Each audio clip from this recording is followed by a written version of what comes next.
Hi hello welcome to post 360. నేను మీ మురళీరాపల్లి. మా అక్క గొంతేసుకొని పడుతుందిలే కానీ అసలు సిగ్గు శరం బుద్ధి జ్ఞానం ఏమీ లేవా అనిపిస్తుంది. ఎందుకంటే మనిషి పుట్టిన తర్వాత కొద్దిగన్నా వాస్తవాలు మాట్లాడాలి కదా. వాస్తవాలు మాట్లాడినప్పుడే కదా మనిషి అనేది, లేదంటే దాన్ని మనిషి జాతిలో వేరు కదా. ఆ వేరే జాతి ఏదో వేరే జాతిలో వేస్తాను. ఎందుకు ఇప్పుడు ఈ మాట మాట్లాడుతున్నానంటే ఈవిడ ఇప్పుడు ఒక డిఫరెంట్గా జూనియర్ ఎన్టీఆర్ గారి పైన అటాక్ చేస్తుంది. బేసికల్గా ఆ అక్కది ఉదయం ఒక వీడియో చూసా, ఆ వీడియో మీరు చూడండి. అది పాపం ఈవిడని చెప్తున్నారు. ఈవిడ ఎంతవరకు ఈవిడ కాదో నాకైతే తెలియదు. ఒకసారి ఆ వీడియో చూడండి. Oh Jesus! Oh, shikara, shake baby, hallelujah. Rababababaka shokosake, hallelujah. Rababababaka shokosake, rikaba shorole, rakabaka show, sikaro. చూశారు కదా, మన ఫీల్డ్లోకి రాకముందు ఈ యాక్టివిటీస్ చేశారా మేడం గారు అంటూ చాలామంది అడుగుతున్నారు. ఆ విషయం అయితే నాకు తెలియదు భయ్యా. ఇది సోషల్ మీడియాలో ట్రోల్ అవుతుంది. అవి మనకు రావనుకోండి. సేమ్ ఇప్పుడు ఎలా మాట్లాడుతున్నారో అక్క, అప్పుడు ఆ అమ్మాయి ఎవరో అలాగే మాట్లాడింది. Same to same. అర్థం లేదు పర్థం లేదు తాత్పర్యం ఏముండదు. నోటికి ఏది వస్తే అది పెంట తినే నోరు వేసుకొని మాట్లాడుతూ కూర్చోటం అనమాట. సరే, చాలామంది అక్క అక్క అంటే ఫీల్ అవుతున్నారు. తప్పు. ఆడవాళ్ళని మనం గౌరవించాలి. అక్కని అక్కే అనాలి. ఈ అక్క చాలా పెద్ద అక్క మరి చూద్దాం ఏం చేస్తుందో. జూనియర్ ఎన్టీఆర్ గారి పైన ఈ అక్క చేసిన దాడిని నేను పూర్తి స్థాయిలో ఖండిస్తూ ఉన్నా. ఎందుకంటే జూనియర్ ఎన్టీఆర్ లెజెండ్. సరే కానీ అక్క ఇంకా దొగ్గుదాంపా. ఆంధ్రప్రదేశ్ లో కొత్త మార్పులు రాబోతున్నాయి. ఏం చెప్తుంది కాదు, ఒక పత్రిక జమీన్ రైతు, దాంట్లో వాళ్ళు రాసిన జమీన్ రైతు అనే ఒక పత్రిక రాసిన దాన్ని అక్క తప్పుపడుతుంది. ఈ అక్క భూమి మీద అది పుట్టే ఉంటుంది. ఎప్పుడు భూమి పుట్టినప్పుడు పుట్టిందిగా, పుట్టినప్పుడు స్టార్ట్ అయి ఉంటుంది జమీన్ రైతు అనే పత్రిక. ఇప్పటికీ వాస్తవాల్ని ప్రజలకు అందజేయటంలో జమీన్ రైతు నెంబర్ 1 పొజిషన్లోనే ఉంది. చాలామంది తెలియకపోవచ్చు, పెద్ద పెద్ద వాళ్ళకి చాలామంది తెలుసు జమీన్ రైతు. ఈ అక్క తెలియదు, ఒక పత్రిక అని చెప్తుంది. సరే, జమీన్ రైతు గురించి ఏం రాశారు అందుట్లో అక్క మాటల్లోనే విందాం. ఆర్టికల్ బేస్ చేసుకుని షో చేస్తున్నాం.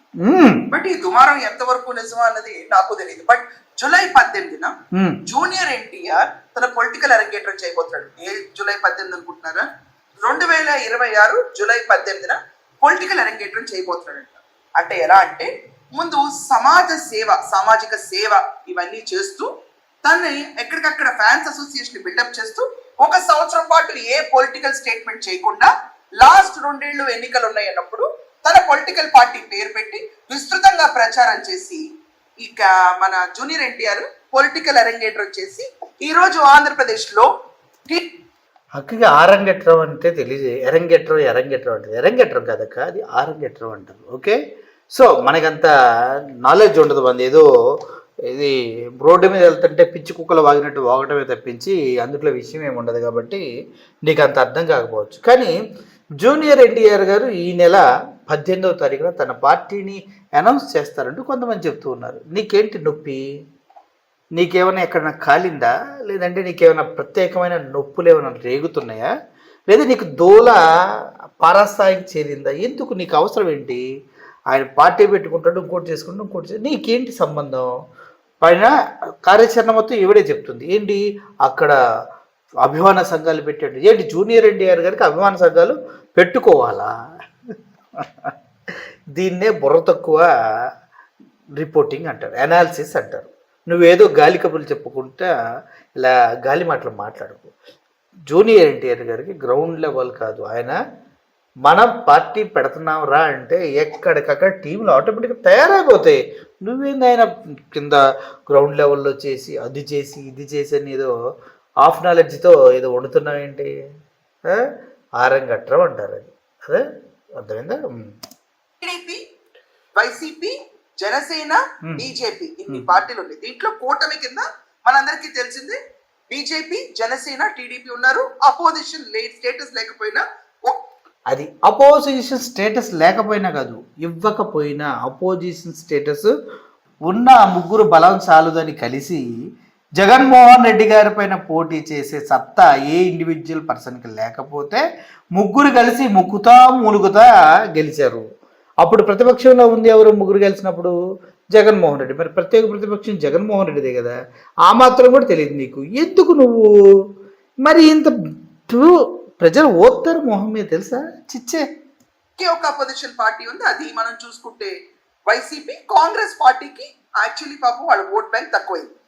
ఈ పొలిటికల్ స్టేట్ లో ఆంధ్రప్రదేశ్ లో జూనియర్ ఎంటర్ అవుదామని చూస్తున్నాడు. ఒకటి వాళ్ళ మామ, అతను వైసీపీ వ్యక్తి.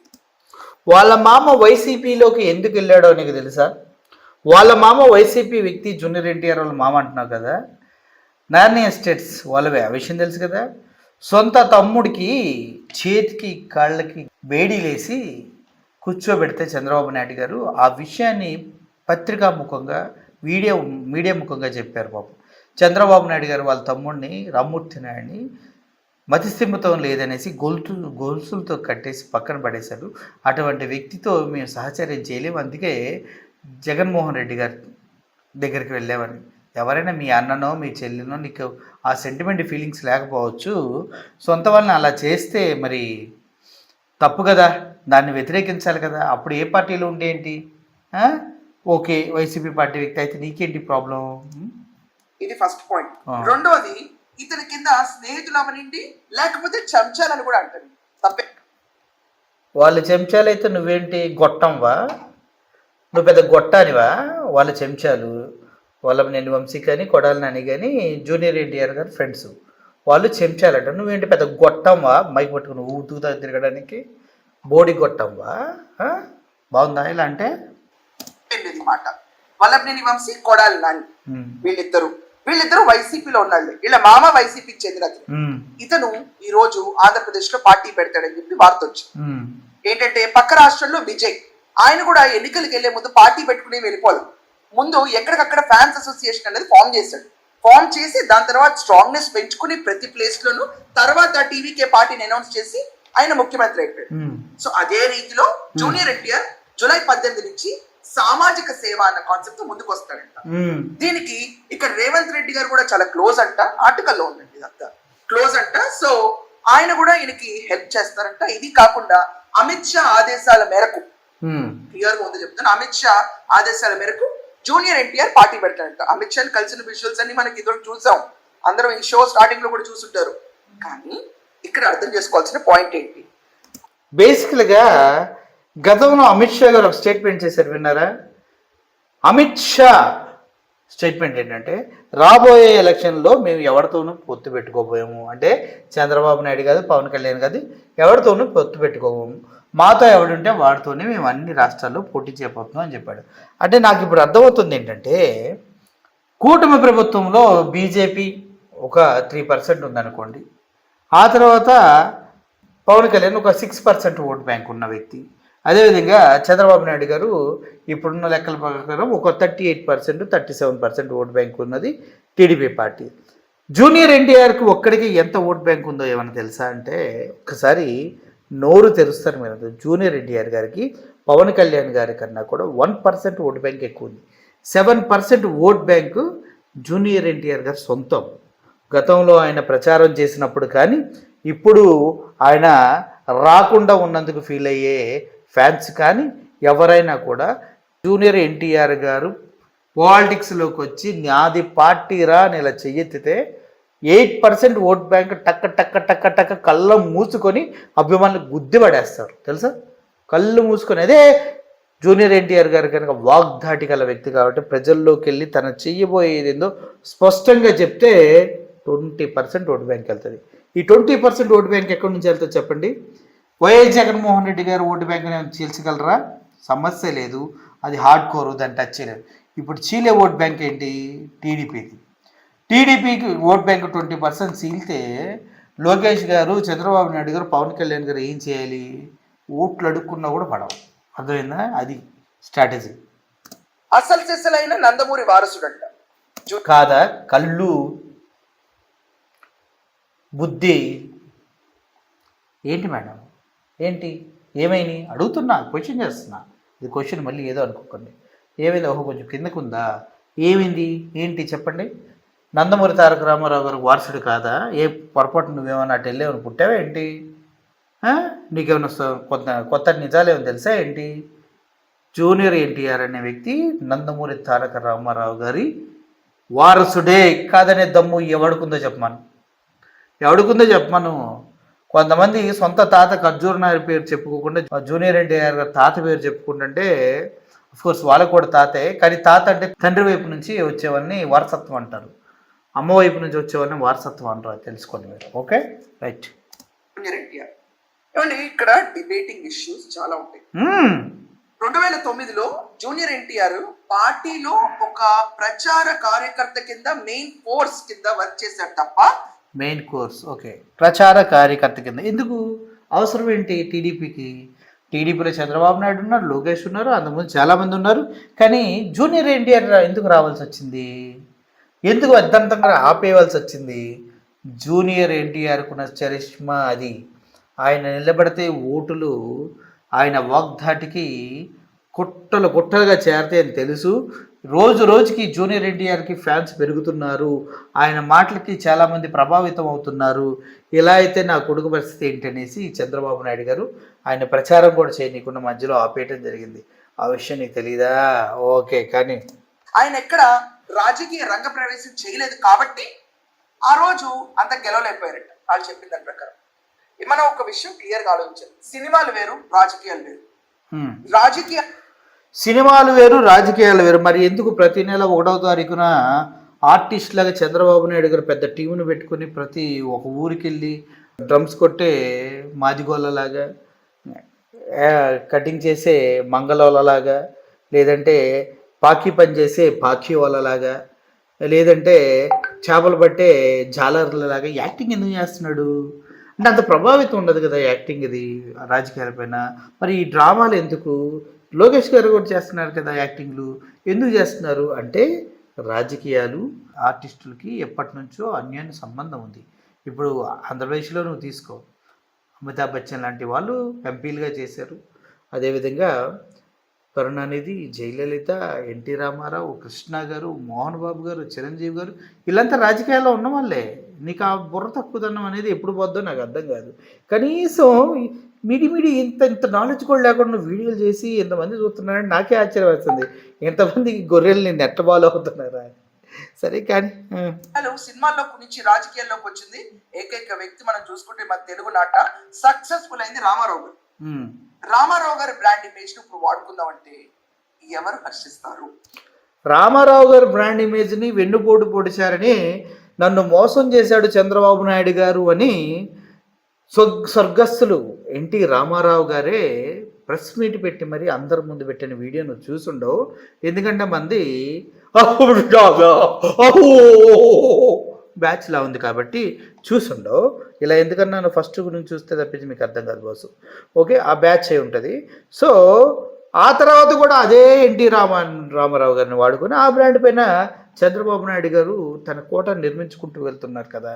ఇప్పటికి కూడా ఎన్టీ రామారావు పేరు తీసేస్తే ఓట్లు పడవని పాపం ఎన్టీ రామారావు గారు స్టాచ్యూ కడదాం అన్నారు. ఇప్పటివరకు ఎన్టీ రామారావు గారికి చంద్రబాబు నాయుడు గారు దగ్గర 4 సార్లు రాష్ట్రానికి ముఖ్యమంత్రి కదా. ఎన్టీ రామారావు గారికి పద్మభూషణ్ కానీ పద్మవిభూషణ్ ఇటువంటి విడుదలకి ఎందుకు అప్లై చేయట్లేదు? ఎందుకు చేయట్లేదు? ఇంకో చెప్తారు కానీ చేయరు కొన్ని విషయాలు. అదేంటనేది ఈ వీడియో చివరిలో చెప్తాను, ఒకసారి ఆగండి. ఇది పాయింట్ నెంబర్ 1. రెండోది, అక్కడ ఎన్టీఆర్ యూనివర్సిటీ పేరు మార్చి రాజశేఖర్ రెడ్డి పేరు పెట్టిన కొంచెం కూడా మాట లేపలేని పర్సన్ జూనియర్ ఎన్టీఆర్, కొంచెం కూడా ఖండించలేకపోయాడు. ఇప్పుడు వైఎస్ రాజశేఖర రెడ్డి గారు ఇంటర్నేషనల్ ఎయిర్పోర్ట్ కట్టాడు, రింగ్ రోడ్లు వేసాడు, ఇవన్నీ వేస్తే అవి నావే అని చంద్రబాబు నాయుడు గారు చెప్తున్నారు. మరి నువ్వు వెళ్ళి ఏమైనా పిగ్గలవా? Do you want to pick anything? Just go and pick first. ఎందుకంటే అవుటర్ రింగ్ రోడ్ వేసింది ఎవరు? వైఎస్ రాజశేఖర రెడ్డి గారు. ఇంటర్నేషనల్ ఎయిర్పోర్ట్ కట్టింది ఎవరు? వైఎస్ రాజశేఖర రెడ్డి గారు. ఇన్ని కడితే అవి నేనేసా, హైదరాబాద్కు వడ్డానం ఇచ్చా, వడ్డానంలో మెలకబెట్టా, ఇవన్నీ చంద్రబాబు నాయుడు గారు చెప్తారు కదా. మరి వెళ్ళి అడగొచ్చు కదా, నువ్వు ఇంత తెలియగలదానివి, నువ్వు మంచి రిపోర్టింగే చేస్తున్నా అని ఫీల్ అవుతూ ఉంటావు కదా. ఈసారి కలిసినప్పుడు అడుగు అక్క, ఎందుకంటే రెగ్యులర్ కలుస్తూ ఉంటారు మీరు. ఈసారి కలిసినప్పుడు దయచేసి అడుగు. ఆయన మహనీయుడే అని పొగిడాడు. మహనీయుడు కాదని ఎవరు అనలేదు. అట్లా అడిగిన పాయింట్ ఏంటి, పేరు ఎందుకు మార్చారు? రామారావు గారి పేరు మార్చడం ఏంటి? మరి ఆయన పేరు పెట్టుకునే నువ్వు ఈరోజు సినిమాలోకి వచ్చావు కదా, ఆయన పేరు ఆయన మనవడి కదా. మరి ఇంతున్నప్పుడు జూనియర్ ఎన్టీఆర్ బదులు జూనియర్ తీసేసి రామారావు అని పేరు పెట్టుకున్నప్పుడు, ఆయన లెగసీని క్యారీ చేయాలన్నప్పుడు ఆ రోజు ఫైటింగ్ కి స్పిరిట్ లేదా? జగన్మోహన్ రెడ్డి అంటే భయమా, లేకపోతే జగన్మోహన్ రెడ్డికి అనుకూలంగా నటించాడా?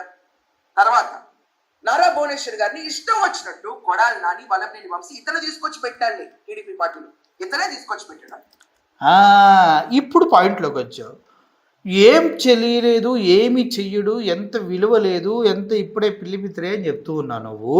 అటువంటి వ్యక్తి కొడాలి నానిని, వల్లభనేని వంశీని టీడీపీలోకి తీసుకొచ్చి పెట్టేంత దమ్ముందంటే మరి అప్పట్లోనే ఆయన రేంజ్ ఏంటో నీకు అర్థం అవ్వాలి కదా. మరి అర్థం కాకుండా ఏంటి, అప్పట్లోనే రాజకీయ అరంగేట్రం చేయకముందానే ఇద్దరు పవర్ఫుల్ లీడర్స్ని టీడీపీలో పెట్టాడంటే నువ్వు నమ్ముతున్నావు అది. కానీ మాకు తెలిసింది ఏంటి, ఎన్టీ రామారావు గారు ఉన్నప్పుడే వీళ్ళంతా ఆయన పక్కన ఉన్నారని. అయితే ఓకే, టీడీపీతో వాళ్ళ కుటుంబ సభ్యులు జర్నీ చేశారు కాబట్టి వల్లభనేని వంశీ వీళ్ళంతా. ఇప్పుడు ఎంతైనా కూడా ఎన్టీ రామారావు గారికే కదా వాల్యూ ఇస్తున్నారు. జూనియర్ ఎన్టీఆర్ తీసుకెళ్ళి పెడితేనే కదా టీడీపీలో జరిగింది. మరి ఏమి లేనప్పుడే ఇద్దరిని తీసుకెళ్ళి ఒక 15 సంవత్సరాల క్రితమే టీడీపీలో పెట్టగలిగే దమ్మున్న నాయకుడు ఇప్పుడు బయటకు వచ్చి సొంత పార్టీ పెట్టలేడా? ఏం మాట్లాడుతున్నావు అక్క? కానీ లేకపోతే ఎవ్వరు ఈ క్యాండిడేట్స్ అసలు ఎంట్రీ ఇవ్వరు, అంత నిషేధిత బ్యాచ్ లో ఉంటారు. తీసుకొచ్చి పెడితే వాళ్ళు వైసీపీలోకి వెళ్ళి నారా భువనేశ్వరి గారిని ఫ్లోర్ ఆఫ్ ద హౌస్ లో రెచ్చిపోయేటట్టు పెట్టారు. వాళ్ళ అత్తమ్మ పేరు తీసుకోలేదు అక్కడ స్టేట్మెంట్ లో. ఏ మహిళని అలా అనకూడదు అని చెప్పి జనరిక్ గా తప్పించుకున్నాడు. అది తప్ప, అలా మాట్లాడుతుంది తప్ప. మహిళలందరూ ఒకటి కాదా? నారా భువనేశ్వరి గారు ఒకళ్ళని ఏమన్నా అమ్మనా బూతులు తిట్టింది. ఆ వీడియో వాయిస్ నువ్వు వినలేదా? గాలి ఏదవాళ్ళు అని తిట్టారు మేడం. సో అవన్నీ ఆడపడుచుల గురించి పురుష పదజాలంతో మాట్లాడుతున్నాము. అది ఒక అరాచక పరిపాలనకు నాంది పలుకుతుంది. అది తప్పు. స్త్రీ జాతిని గౌరవించడం అనేది, ఆడవాళ్ళని ఆడపడుచుని గౌరవించడం అనేది మన సంస్కృతి. వ్యక్తిగత దోషణకి గురైనటువంటి ఒక కుటుంబానికి చెందిన సభ్యుడిగా మాట్లాడట్లేదు. తర్వాత ఎంత బాగా చెప్పాడు. అది ఏమన్నా నచ్చలేదంట. ఎందుకంటే ఇవిడికి నచ్చేది ఓన్లీ క్యాష్. రామారావు గారి శతదినోత్సవాలు జరిగినాయి. సొంత వాళ్ళ పెద్దనో బాబాయ్ గారు వెళ్ళి పిలిచారు. హైదరాబాద్ లో ఉండి కూడా రాలేదు దానికి. పిలిచారా? నిజమా? నువ్వు చూసావా? వాళ్ళ ఇంటికి వెళ్ళి పిలిచారని నువ్వు ఎలా చెప్తూ ఉన్నావు? పిలిచారనా? నిజమా? ఒకసారి పిలుపులకి వెళ్ళిన వీడియో కానీ అవి ఏమైనా ఉంటే ఒకసారి పెట్టమ్మా చూద్దాం. ఓకే, డుమ్మా కొడతాడు. చంద్రబాబు నాయుడు గారి ప్రమాణ స్వీకారానికి కూడా రాలేదు. మన చంద్రబాబు నాయుడు గారు ప్రమాణ స్వీకారానికి రాలేదు. ఓకే, హరికృష్ణ గారు చనిపోయారు. ఎలా చనిపోయారు? మన జూనియర్ ఎన్టీఆర్ వాళ్ళ ఫాదర్ కళ్యాణరావు వాళ్ళ నాన్నగారు హరికృష్ణ గారు చనిపోయారు. ఎలా చనిపోయారు? ఎందుకు చనిపోయారు? ఏమైనా తెలుసా నీకు? తెలిస్తే దానిపైన ఒక వీడియో చేయకూడదు? ఒక వీడియో చేయకూడదా? తెలిస్తే కేసీఆర్ గారు చెప్పింది వినలేదా? హరికృష్ణ గారు చనిపోయి డెడ్ బాడీ దగ్గర అందరూ ఏడుస్తూ ఉంటే మనం కలిసి పోటీ చేద్దాం ఆంధ్రప్రదేశ్లో తెలంగాణలో ఏదో చెప్పాడంటగా చంద్రబాబు నాయుడు గారు. అది నువ్వు వినలేదా? డైరెక్ట్ కేటీఆర్ఏ గారు చెప్పింది వినలేదా? ఆ రాజకీయాలు శవ రాజకీయాలు ఏంటి? తండ్రి శవం ముందు ఇట్లాంటి రాజకీయాలు చేశారు. మరి వాళ్ళకి ఎక్కడ బాధ కలిగి ఉండొచ్చు కదా. అవి ఎందుకు ఆలోచించు నువ్వు? ఎక్కడ అంటి ముట్టనట్టుగా ఉండి ఈరోజు నేనే నందమూరి వంశానికి అసలు శిశులైన వారసుడంటే ఎవరు ఇష్టపడతారు? నువ్వు ఇష్టపడకు. నిన్నెవడు ఇష్టపడమన్నాడు?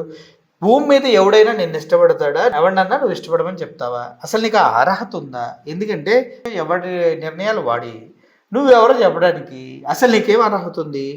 నువ్వెవరు అసలు చెప్పు. నీకు అసలు అర్హత లేదు కదా. అన్నీ మూసుకొని కూర్చోవాలి కదా. ఇలా దానిపోయే కంపెనీలో ముడి తేలించుకుంటే కర్ర తీసుకుని తరిమి కొడతారన్న విషయం తెలియలేదు నీకు? తెలియదు. ఎందుకు తెలుస్తుంది? ఇది కాకుండా cinema mileage is different. Ramarao గారి చరిష్మా మళ్ళీ జూనియర్ తో రిపీట్ అవుతుందంటే అది కల్లా. అవును, నిజంగానే. ఇప్పుడు జూనియర్ ఎన్టీఆర్ గారు కాకుండా ఆ ఫ్యామిలీలో చాలామంది బయటకు వచ్చారు. చాలామంది హీరోలు అదని చూశారు. అందరూ కూడా సూపర్ సక్సెస్ అయ్యారు. నందమూరి తారక రామారావు గారు పేరు పెట్టుకుని వాళ్ళ కుటుంబం నుంచి వారసులుగా వచ్చిన వాళ్ళంతా ప్రపంచాన్ని ఏళ్తున్నారు. జూనియర్ ఎన్టీఆర్ ఏముంది, చిన్న ఆర్ఆర్ అట్లాంటి చిన్న చిన్న మూవీస్ చేసుకుంటా అలా వెళ్తున్నారు, అంతే కదా. మా పేరు పెట్టుకొని వచ్చిన వాళ్ళంతా గొప్ప వాళ్ళు అయ్యారు. కానీ ఆంధ్రప్రదేశ్ కావాల్సింది ఒక స్టార్డమ్ కాదు. నో సినిమా ఏం చెప్తుంది? నో నో నో యువర్ అన్నర్ సినిమాల్లో నటించి వేషభాషలు వేసి డాన్స్ వేసి కొంచెం అంటే డెఫినెట్లీ డెలివరీ ఆఫ్ డైలాగ్ చాలా. మరి ఇందాకే చెప్పావు కదా, అలాగే వచ్చాడు ఎన్టీ రామారావు గారు అని. మరి ఎన్టీ రామారావు గారు డ్యాన్సులు వేసి చేసి వచ్చారు, మరి ఆయన కూడా నో నో నో అనాలా మేము? సిగ్గుందా నీకు? ఏం మాట్లాడుతున్నావు నువ్వు అసలు? సిగ్గుందా కొద్దిగా? లేదని తెలుసులే, కానీ ఏం చేద్దాం, ఎన్నిసార్లు అడగాల్సి వస్తుంది. బాగుంటుంది జూనియర్ ఎన్టీఆర్, కానీ డెలివరీ ఆఫ్ డైలాగ్ వల్లే గెలిచిపోతారా? బాలయ్య బాబు గారి అఖండ 2 చూసి ఆ డైలాగు ఎవరైనా చెప్పగలరా అసలు, అది ఇదని ఊగావు కదా, మరి ఆ డైలాగులతో గెలం మనం. ఏముంది ఇప్పుడు? నందమూరి తారక రామారావు గారి కుటుంబం నుంచి వచ్చిన వాడే కదా బాలకృష్ణ గారు కూడా, ఆయన డైలాగ్ డెలివరీ ఉంది కదా, మరి ఆయన గెలవం మనం, ఆయన పార్టీ పెట్టమను. దమ్ముందా? మరి లేదు కదా. దమ్మున్నామండి ఎందుకు ఆపుతున్నారు అంటే భయం. 7 to 10% ఓటు బ్యాంకు ఇలా వెళ్ళిపోయిద్దండి. ఓకే, కానీ ఈరోజు ఆంధ్రప్రదేశ్ కావాల్సింది ఒక రాజధాని. ఆంధ్రప్రదేశ్ మావిగన్ ఉందిగా, చెప్పారుగా చంద్రబాబు నాయుడు గారు, సిఆర్డీలోకి మావిగన్ కూడా తీసుకొస్తున్నామని చెప్పాడుగా మొన్న. జగన్మోహన్ రెడ్డి గారు అయితే డైరెక్ట్గా మావిగన్ ఉంది, మావిగన్ కావాల్సిన వాళ్ళు మాకు ఓటేయండి, అమరావతి కావాల్సిన వాళ్ళు టీడీపీకి ఓటేయండి అన్నారు. క్లియర్గా ఉన్నారు వాళ్ళిద్దరు. మధ్యలో నీ బాధ ఏంటి? అంటే జూనియర్ ఎన్టీఆర్ గారు వస్తే రాజధాని కట్టలేరనే ఏంటి? ఓకే. కావాల్సింది పెట్టుబడులు, ఆంధ్రప్రదేశ్ కావాల్సింది అప్పుడైతే రాష్ట్రం కింద వెళ్ళటం. ఇప్పుడు 3,70,000 కోట్ల అప్పు ఎవరు చేశారమ్మా? 3,70,000 కోట్ల రూపాయల అప్పు 26 నెలల్లో ఎవరు చేశారు చెప్పు? చెప్పు. అప్పు రహిత రాష్ట్రంగా ఎలా చేస్తావు చెప్పు? గాలి కబుర్లు, కనీసం బుద్ధి జ్ఞానం లేని కబుర్లు చెప్పమంటే ఎవరు నెంబర్ 1 తెలుసా? 3,70,000 కోట్లు 26 నెలల్లో అప్పు చేస్తే అప్పు రహిత రాష్ట్రంగా ఎలా అవుతుంది? కడుపుకు అన్నం తింటున్నావు, అశుద్ధం తింటున్నావు, పొద్దున్న లేచి నీ మొహం నువ్వు చూసుకుని మాట్లాడుతున్నావు అద్దంలో. బుర్ర పాడైపోయి ఉంటుంది నాకు తెలిసి.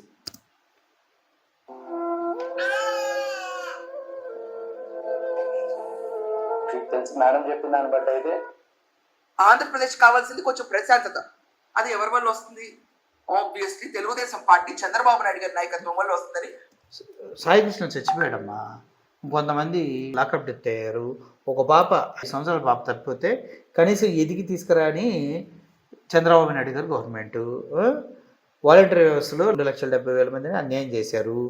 అమ్మ ఒడి ఇవ్వట్లేదు, ఆరోగ్యశ్రీ ఇవ్వట్లేదు, నిరుద్యోగ వృత్తి ఇవ్వట్లేదు, ఆడబిడ్డ నిధి ఇవ్వట్లేదు. అన్నిటికన్నా 3 సిలిండర్లు ఇవ్వడం చేత కానీ దద్దమ్మ ప్రభుత్వాన్ని బయట అంటున్నారు. మరి ఏం చేద్దాం దీనికి? సమాధానం ఏం చెప్తావు? ఇప్పటికే ముంబై, ఢిల్లీ, కలకత్తా లాంటి, బెంగళూరు లాంటి మెట్రోపాలిటన్ సిటీస్లో ఒక భవనం నిర్మించాలంటే స్క్వేర్ ఫీట్కి 4,500 రూపాయలు 5 స్టార్ రేంజ్ ఫెసిలిటీస్తో నిర్మిస్తుంటే మన అమరావతిలో మాత్రం 25,000 రూపాయలు ఫర్ స్క్వేర్ ఫీట్ పే చేస్తున్నారు. ఎందుకు పే చేస్తున్నారు? ఎవడబ్బా మొగుడు సొమ్ము ఎవడు తీర్చాలి? ఇదా అప్పురహిత రాష్ట్రం అంటే? కనీసం సిగ్గు లేకుండా మాట్లాడుతున్నావు చూడు, చాలా చాలా జాలేస్తుంది పైన. ముఖ్యంగా జూనియర్ ఎన్టీఆర్ లాంటి వాగ్దాటి కలిగిన వ్యక్తి, నందమూరి తారక రామారావు గారి రక్తాన్ని నరనరాలు నింపుకున్నటువంటి యువ రక్తం, మాటతోనే కాదు, రూపంతోనే కాదు, చేసే పనితో కూడా ప్రజల్ని ఆకర్షించగలిగే శక్తి కలిగిన వ్యక్తి జూనియర్ ఎన్టీఆర్. అందులో ఎటువంటి సందేహం లేదు. జూనియర్ ఎన్టీఆర్ రాజకీయాల్లోకి వస్తే కొంతమంది పాగాలు కూకటి వీళ్ళతో సహా పెకిలి వేయబడతాయి. ఆరంగట్రం చేయకముందే అంతిమ తీర్పు ఇవ్వబడుతుంది. కొంతమంది ముఖ్యమంత్రి అవ్వాలని గాలిలో కళ్ళగంటూ వాళ్ళ కొడుకు కోసం కొంతమంది, వాళ్ళ తండ్రి చేస్తాడని కొంతమంది, లేదంటే నేనే ఇప్పుడు షాడో ముఖ్యమంత్రిగా ఉన్నాను, ఫ్యూచర్లో ముఖ్యమంత్రి నేనే అని భ్రమల్లో బ్రతుకుతున్న కొంతమందికి జూనియర్ ఎన్టీఆర్ పక్కలో బల్లెలాగా గట్టిగా తగులుకుంటారు. ఇవన్నీ తెలుసు కాబట్టి ఆయన పైన విషం చిమ్మే ప్రయత్నం ఈ అక్కతో చేయిస్తున్నారు. ఒక్కటే నిజం, జూనియర్ ఎన్టీఆర్ గారు ఓటు బ్యాంకు దగ్గర 7 నుంచి 8% అంటే 7 నుంచి 8% అంటే రాష్ట్ర రాజకీయాలు శాసించగలిగిన నెంబర్ అది. ఆయన ఫీల్డ్లోకి దిగి గట్టిగా మాట్లాడితే అది 10 నుంచి 15 వరకు వెళ్తుంది. 10 నుంచి 15 వరకు వెళ్తే ఒక పార్టీ తన గమనాన్ని, స్థితిని, తన భవిష్యత్తుని, కలల కన్నా సామ్రాజ్యాన్ని నిర్మించాలనుకున్న కుల రాజధానిని మొత్తాన్ని కూకటవేళ సహా పెకిలి వేసి ఇట్లాంటి చింపిరి మాటలు మాట్లాడే చెత్త వాళ్ళని సర్వం నాకించి బయటపడేస్తారు. సో ఆ భయంతోనే ఇట్లాంటి పిచ్చి పిచ్చి వీడియోలు చేస్తున్నారు. ఎన్టీ రామారావు గారు జూనియర్ గారు రాజకీయాల్లోకి రావాలి, ఆయన సత్తా ఏంటో చాటాలి, తాత లెగసీని కంటిన్యూ చేయగలిగే దమ్ము, ధైర్యం, బలం ఉన్న ఏకైక నాయకుడు జూనియర్ ఎన్టీఆర్ గారు మాత్రమే. జూనియర్ ఎన్టీఆర్ గారు ఫ్యాన్ అయితే మాత్రం ఈ వీడియోని లైక్ చేయి, షేర్ చేయి, ఆయన సత్తా ఏంటో నీ కామెంట్ రూపంలో తెలియచేయి. Murali signing off. Thank you so much.